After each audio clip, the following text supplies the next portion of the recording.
I came home late that evening, exhausted but triumphant. I had spent the last 3 months pouring every ounce of my energy into closing a deal that could define my career. The numbers, the presentations, the endless calls. It all seemed worth it now, with success just a signature away. But as I opened the door to our high-rise apartment, the feeling of accomplishment quickly faded. Rebecca, my wife of 7 years, sat on the couch with a glass of red wine. Her gaze was cold, detached, as if she had been waiting for me, but not in the way I had hoped. "You're late again," she said, her voice flat. "Yeah, sorry," I replied, tossing my keys onto the counter. "It's been a hell of a day, but the deal is almost done. This could change everything for us, Rebecca." Her laugh caught me off guard, sharp, biting. "Us? Don't kid yourself, Jack. You've been married to your work, not me. And frankly, I don't need you anymore." The words hit me like a slap. I froze, unsure of what I had just heard. "What's that supposed to mean?" She leaned back, sipping her wine with deliberate arrogance. "It means you're useless to me now. A piece of trash, taking up space in my life." I stared at her, the woman I thought I knew better than anyone, and for a moment, I couldn't speak. Was this some kind of twisted joke? But her eyes told me otherwise. The tension in the room was suffocating. My mind raced, trying to make sense of her cruelty. Was this about the late nights, the work obsession? Or was there something deeper lurking beneath her words?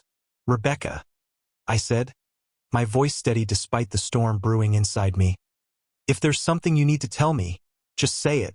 She smiled, but it wasn't the smile I had fallen in love with. It was cold, condescending. "Don't worry, Jack. You'll figure it out eventually. Or maybe you won't. I don't really care." I left the room, my heart pounding and my head spinning. Something was wrong, terribly wrong. But with the deal so close to completion, I couldn't afford to lose focus. Whatever this was, it would have to wait. Or so I thought. That night, as I lay in bed next to her, staring at the ceiling, I felt the first crack in the foundation of everything I believed in. And though I didn't know it yet, that crack was about to shatter my entire world. The morning after Rebecca's cutting words, I woke up with a heavy feeling in my chest. Her side of the bed was already cold. She had left early. I wanted to convince myself that the tension from last night was just the result of stress, on both our parts. But deep down, I knew something was off. I grabbed my coffee and scrolled through emails, trying to distract myself with work. Yet my mind kept wandering back to her. When had she stopped looking at me with warmth? When had her words become daggers? My phone buzzed, pulling me out of my thoughts. It was a text from Rebecca. "Don't wait up for me tonight. I have plans." Plans? She hadn't mentioned anything. I typed out a quick response. "What plans?" But she didn't reply. That evening, as I sat in the dim light of our apartment, waiting for her to return, my frustration grew. Around midnight, the sound of the door opening broke the silence. Rebecca walked in, her makeup flawless, her dress perfectly tailored. She looked radiant, but it wasn't for me. "Had a good night?" I asked, my voice sharper than I intended. She barely looked at me. "It was fine. Where were you?" Her eyes flicked to mine, and for a split second, I saw something. Hesitation? Guilt? But it was gone as quickly as it came. "Out with friends," she said, brushing past me. I wanted to believe her. I wanted to think that I was just being paranoid, that this was all in my head. But something about the way she avoided my gaze made my stomach churn. The next day, my unease only grew. While preparing for a crucial presentation, my phone buzzed again. Another text from Rebecca. This time, it was short and to the point. "I'll be out late again. Don't wait up." As the days turned into weeks, her absences became more frequent. She would come home late, sometimes not at all. And when I asked her where she had been, she always had the same vague answers, with friends or out for work. But it wasn't just the absences. It was the way she looked at me, like I was a stranger. Her tone, her demeanor, even the way she carried herself had changed.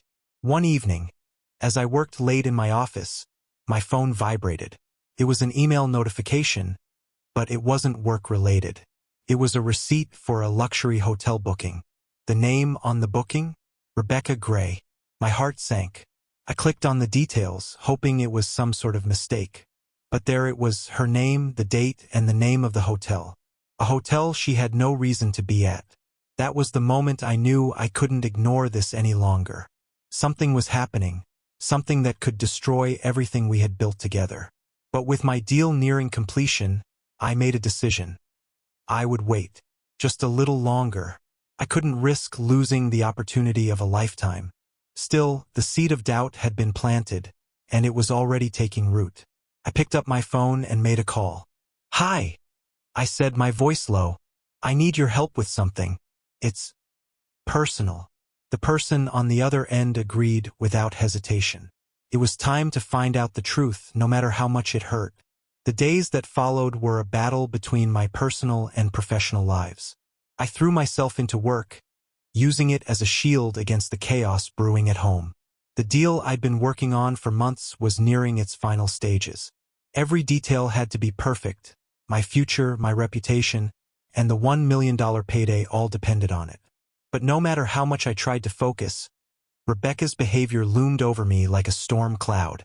The late nights, the cold looks, the hotel receipt. It all gnawed at me, demanding my attention. I tried to justify it to myself. Maybe she was just going through something. Maybe it wasn't what it seemed. But deep down, I knew better. There were too many unanswered questions. Too many signs pointing to something darker. One evening, as I prepared slides for a crucial investor presentation, I got a call from the private investigator I had hired. "Jack." His voice was steady but cautious. "I found something you'll want to see." My heart sank. "What is it?" I asked, though part of me didn't want to hear the answer. "Your wife has been meeting someone regularly. A man named William Harris. Does that name ring a bell?" Didn't.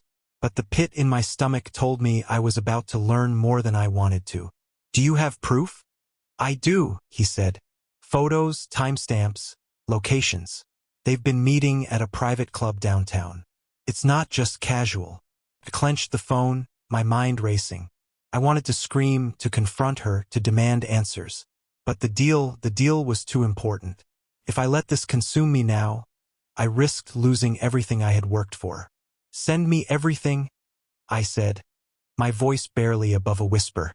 "And keep following her. I need to know everything." That night, I didn't sleep. I stared at the photos the investigator sent me.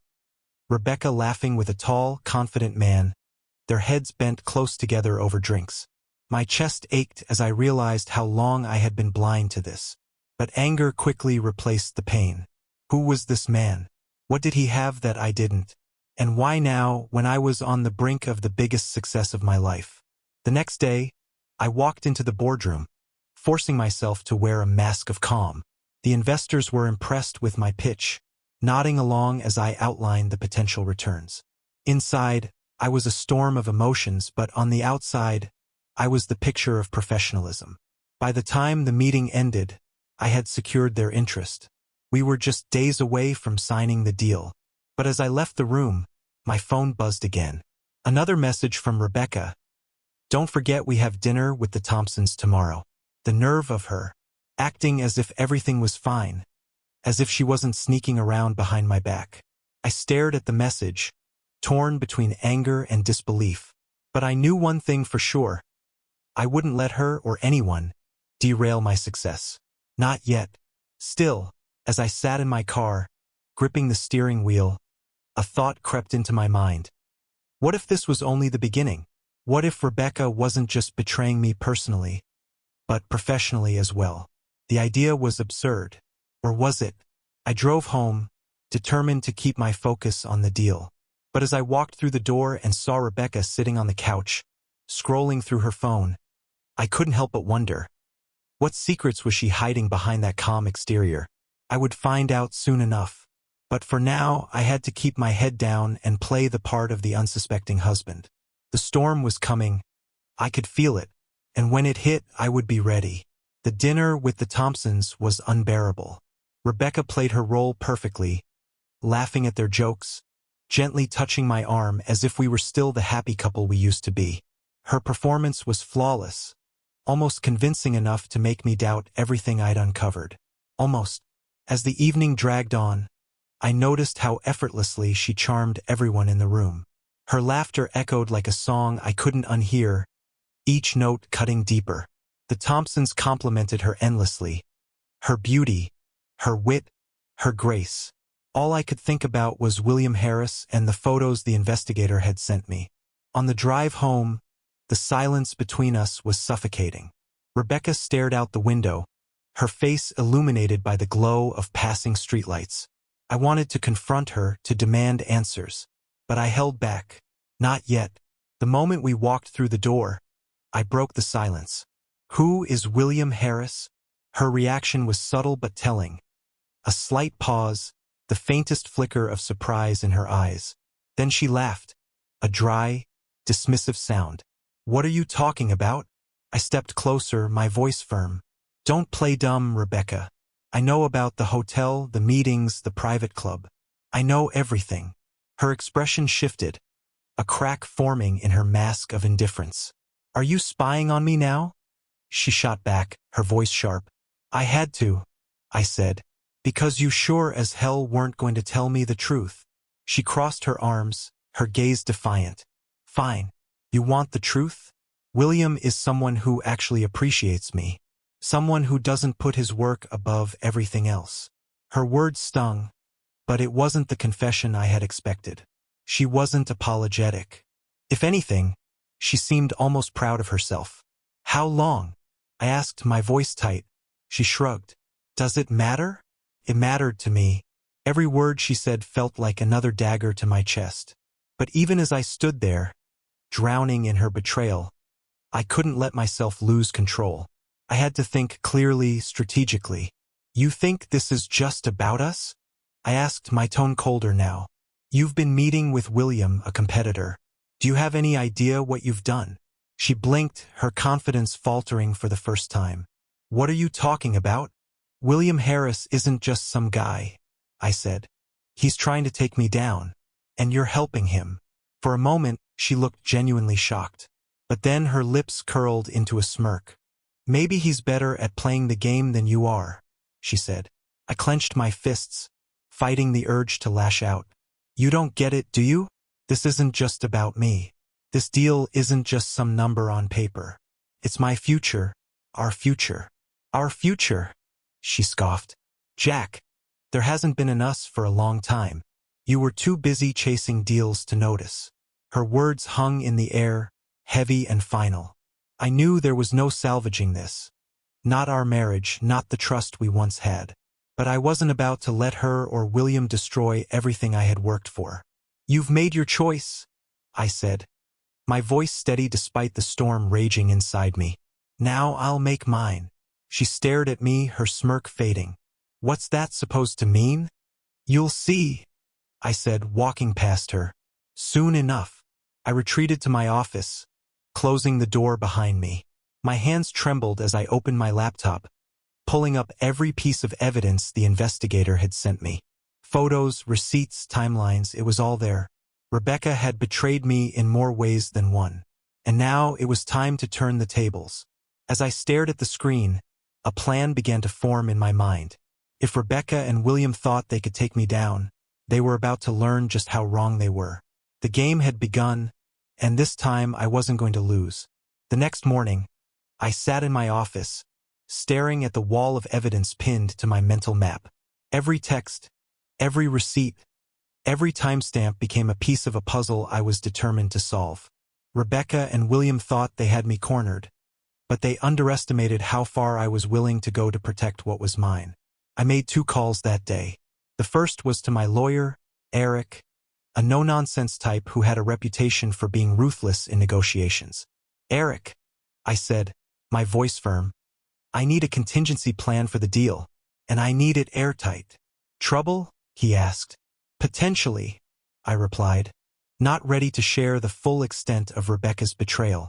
"Let's just say I want to be prepared for anything." The second call was to the private investigator. "Keep tracking William Harris," I told him. I need to know every move he makes, who he meets, where he goes, and what he's planning. Spare no detail. Over the next few days, I buried myself in work, pushing the deal closer to the finish line. But in the background, I monitored Rebecca's every move. Her behavior hadn't changed. If anything, she seemed more confident, as if she believed she had already won. Then came the break I was waiting for. The investigator called me late one night, his tone urgent. "Jack, I've got something big. Harris is planning to sabotage your deal." "What?" I asked, gripping the phone tighter. "He's been meeting with one of your investors, a guy named Carter. It looks like he's trying to convince him to back out at the last minute." My blood boiled. Carter was one of the key players in the deal. If he pulled out, the whole thing could fall apart. "Do you have proof?" I asked. "More than proof," he said. "I have recordings." By the time the investigator sent me the files, it was nearly midnight. I listened to them in silence, my rage growing with every word. Harris was smooth, calculated, planting seeds of doubt in Carter's mind about my ability to deliver. And Rebecca, she was part of it, feeding him insider information about my plans. The betrayal was complete, but instead of breaking me, it sharpened my resolve. I spent the rest of the night crafting a counterattack. I knew that confronting Rebecca outright wouldn't be enough. She and Harris needed to be exposed publicly and decisively. The next morning, I met with Eric, laying everything out on the table. The recordings, the photos, the hotel receipts, it was all there. "This is messy," Eric said, flipping through the evidence.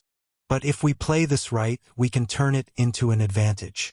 "That's exactly what I'm counting on," I said.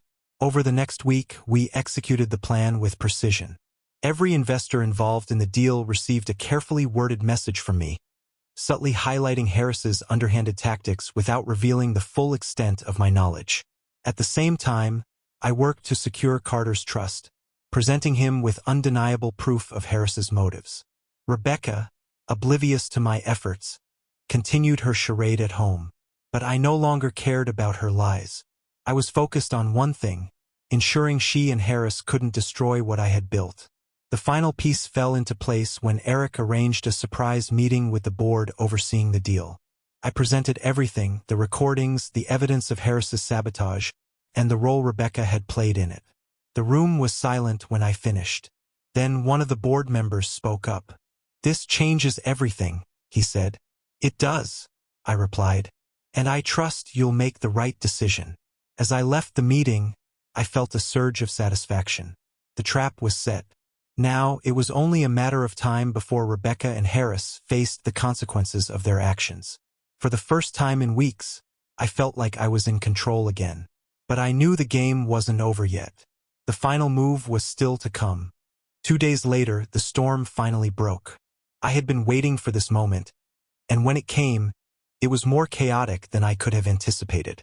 It began with a call from one of the investors. "Carter."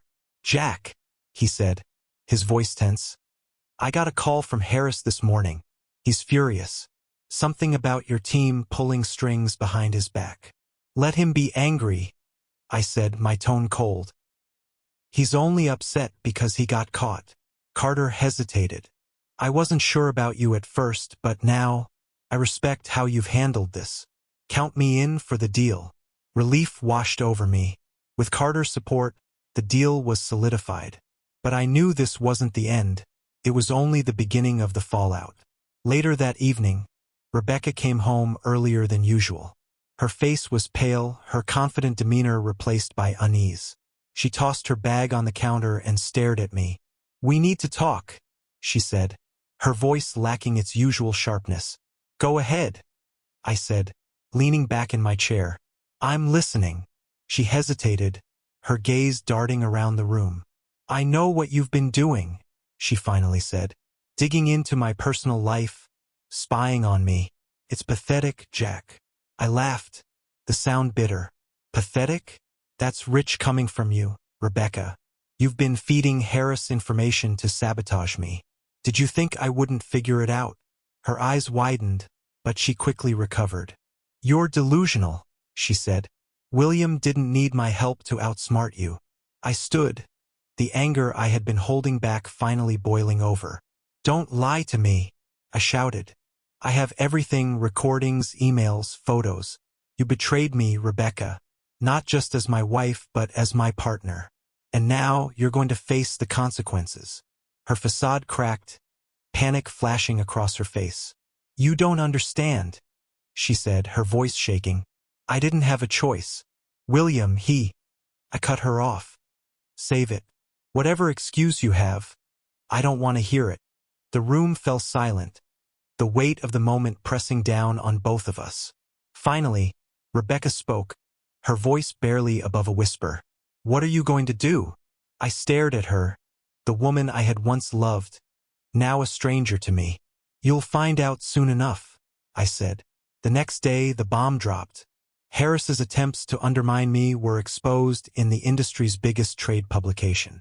The recordings of his meetings with Carter and others were leaked anonymously, painting him as a scheming manipulator. His reputation was destroyed overnight. Rebecca, too, wasn't spared.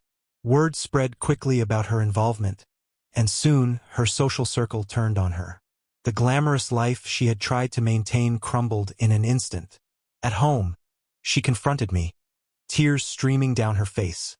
"You ruined me," she said, her voice choked with emotion. "No," I replied coldly. "You ruined yourself. I just made sure everyone saw it." She packed her things that night and left. As I watched her go, I felt a mix of emotions: anger, sadness, and an odd sense of closure. The deal closed the following week, securing my future and cementing my place in the industry. But as I stood in my now empty home, I couldn't help but wonder, was it all worth it? The betrayal, the lies, the fallout. It had all taken a toll. But in the end, I had survived. And that was all that mattered. The first few days after Rebecca left were eerily quiet. The house, once filled with her presence, her laughter, her cutting remarks, her perfume lingering in the air, now felt like a hollow shell. I told myself this was what I wanted, what I needed. But as I sat in the silence, the weight of everything hit me. I had won. The deal was finalized, my name etched into the industry as a success story. I had outmaneuvered Harris, secured my future, and exposed Rebecca's betrayal. Yet the victory felt hollow. On the surface, I was thriving. Reporters called me a genius. My team celebrated, raising glasses to the deal of the decade. But inside, I couldn't shake the feeling that I had lost something far greater. One evening, I found myself scrolling through old photos on my phone. Rebecca and I at the beach, laughing as the waves crashed around us. Our first anniversary, her face glowing as she held the candlelit dinner I had prepared. Back then, we were unstoppable, a team, partners in every sense of the word. Where had it gone wrong? Was it the late nights at the office? The deals that consumed me, leaving little room for her? Or had the cracks always been there, waiting for the right moment to split us apart? The next day, I received an unexpected call from Eric. "Jack, we need to talk," he said. "Is something wrong with the deal?" I asked, my stomach tightening. "No," he replied. "The deal is solid, but there's been some fallout." I frowned. "What kind of fallout?" "Harris is threatening legal action," Eric said. "He's claiming defamation and breach of privacy over the leaks. He doesn't have much of a case, but it's a headache we'll need to deal with." I sighed, rubbing my temples. Just when I thought I was in the clear, another problem surfaced. "Do what you need to do," I said. "I trust you to handle it." But the call left me uneasy.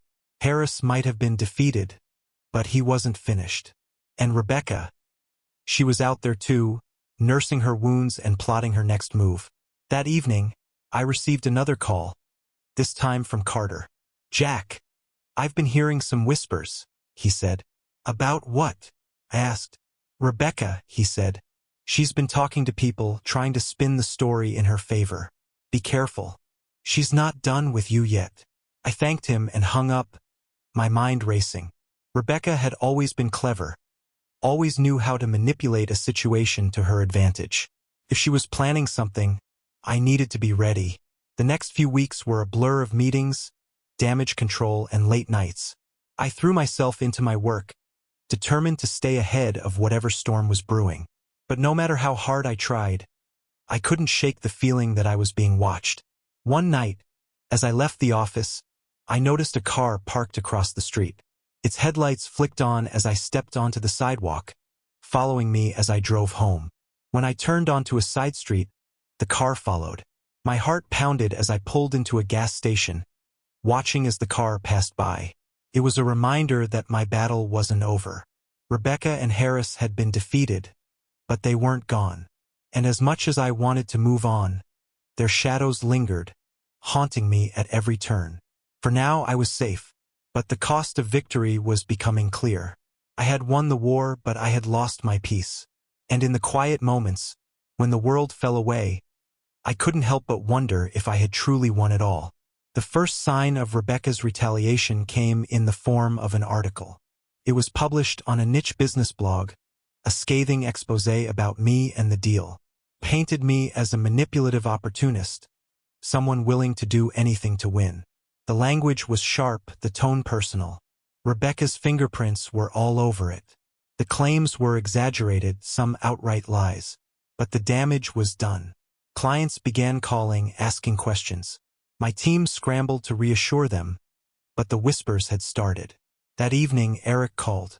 "Jack, we've traced the article. Rebecca fed the information to the blogger. Can we shut it down?" I asked, frustration bubbling beneath the surface. "We're working on it," he said. "But it's gaining traction." Rebecca's move was clever, I had to admit. She couldn't attack me directly, so she targeted my reputation. It was a slow bleed, calculated to make me doubt myself. I spent hours in damage control, reaching out to clients, securing their trust. But deep down, I knew this wasn't about business. This was personal.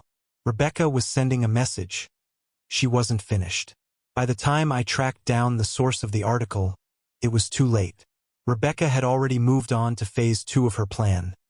This time, it wasn't just about public slander. It was about something deeper. She had contacted one of my closest allies in the business, offering him a lucrative deal to turn against me. It was a risky move on her part, but if it worked, it could undermine everything I had built. I confronted him in a private meeting. "Did you seriously entertain her offer?" I asked, keeping my voice steady. He shifted uncomfortably in his seat. Jack, I didn't take it. But she's making a compelling argument. She's offering a lot." I clenched my fists. "You're lucky you didn't betray me. Now you need to step up and put her in her place. If you don't, we're done." It was a gamble, but it worked. My ally stood by me, and when Rebecca found out, she made one final move. She showed up at my office, face pale, eyes filled with a mix of fury and regret. "You think you've won?" she spat. "You've lost me, and that's the real victory." I stood up, looking her dead in the eye. "I lost you the moment you betrayed me. You made your choice. Now live with it." She left without another word, and I never saw her again. The deal I fought so hard for remained intact. But I couldn't ignore the emptiness that lingered inside me. Months passed, and the dust slowly settled. The deal had been a success, more lucrative than I had ever dreamed, but the victory tasted bittersweet. Every achievement felt hollow without someone to share it with. The emptiness in my home was constant, like a void I couldn't fill, no matter how many deals I closed or how much money I made. I thought I'd be able to move on, to bury the past. But there were nights when I'd sit in silence, the weight of my decisions pressing down on me. I had won the business battle, but I had lost something far more valuable, the trust of the woman I once loved. One evening, I drove past the old house, the one Rebecca and I had shared. The lights were off, the lawn overgrown. It looked abandoned, just like the life we had built together. I wondered if she was happy. Did she regret her choices? Did she ever think about what we had? But then I caught myself. It didn't matter anymore. She had made her bed, and now I had to lie in mine. I returned to my office the next day, the weight still heavy on my chest, but with a newfound resolve.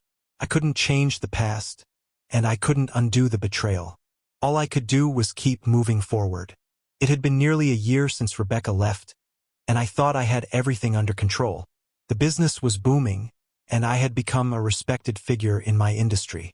But as time passed, I realized something important. Success didn't heal the wounds inside me. One morning, I received an unexpected letter. It was from Rebecca. The envelope was simple, plain, even, but it carried an unmistakable weight. I opened it slowly, my heart racing as I read her words. "Jack, I don't expect you to forgive me, and I wouldn't ask for that. But I wanted you to know that I've changed. I've seen things differently now, and I've realized the mistakes I made. Not just with you, but with myself. I know I betrayed you, and for that, I am truly sorry. You were always more than I gave you credit for. I don't expect you to want anything to do with me, but I wanted you to hear this from me. Take care of yourself. Rebecca." I sat there, staring at the letter in disbelief. The anger, the betrayal, it all seemed so distant now. What was I supposed to do with this? How could I even begin to process what she had written? As I read it again, a strange feeling washed over me. It wasn't relief, nor was it forgiveness. It was closure, a quiet, final end to the story that had once been my life. Rebecca had found her way, and I had found mine.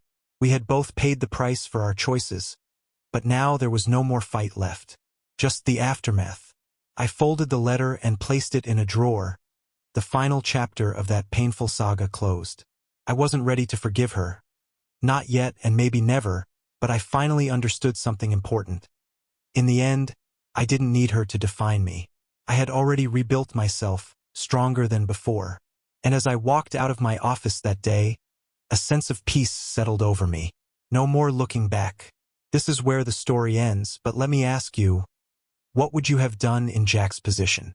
Was there ever a way back for Rebecca? Or did she destroy any chance of reconciliation with her betrayal? Let me know your thoughts in the comments, and don't forget to subscribe for more stories like this one.